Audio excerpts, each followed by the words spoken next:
These are my fat loss hacks to help make weight loss easier as a vegan weight loss dietitian. Okay, so first one is you're going to eat when you're actually hungry. So that means you're going to start recognizing your hunger cues, and that is going to be the first time that you're eating your first meal of the day. So maybe that's going to be at 8 o'clock in the morning, or maybe that's going to be at 12 o'clock at noontime. So that means you're not going to wait till you're ravenous, you're not going to wait till you're hangry, but you're going to eat once you start hearing your hunger cues, you start recognizing those hunger cues.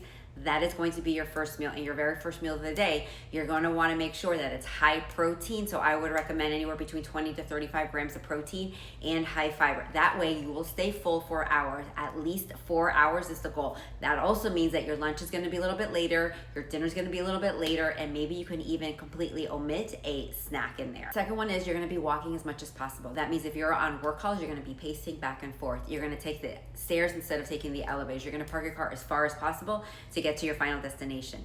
So that means when you're walking, you're burning calories without increasing your appetite. Lower intensity movement taps into your fat stores more efficiently. Also, unlike high intensity movement, it doesn't spike your appetite. It improves your insulin sensitivity, meaning the more efficient you are at using your carb sources for energy rather than using them as fat store. You boost your NEAT, N-E-A-T, which is all the calories that you burn throughout the day through movement.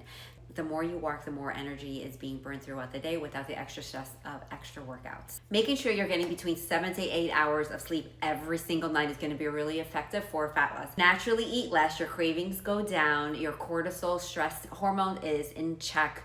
You have more energy. As a result of having more energy, you're going to get better workouts. Your metabolism runs efficiently. You're going to want to make sure your meals are balanced. That way you're going to stop the grazing, because if you're snacking and not having an actual meal when you are hungry, that's just going to lead you to snack throughout the day. Instead of doing that, you want to make sure that your meals, that you have enough protein happening, it's high in fiber. So that means from carb sources and from non-starchy vegetables, you're going to be adding volume and adding some healthy fats. Balanced meals like that is what's going to keep you full for hours, and it's going to eliminate grazing. And lastly, when it comes to dessert, you're going to ask yourself, do you really want the dessert? So be a little bit of a snob when it comes to desserts, not just because it's there. You're going to eat something that's sweet, like a sweet treat, or something savory because you really want it. So ask yourself, am I going to feel good about eating this afterwards? And if you really want it, then have it. And you're going to be super mindful, taking your time to thoroughly enjoy the sweet treat or the savory treat that you are going to be eating. I also offer a 13-week coaching program. If you want to learn more, there's a link in my bio.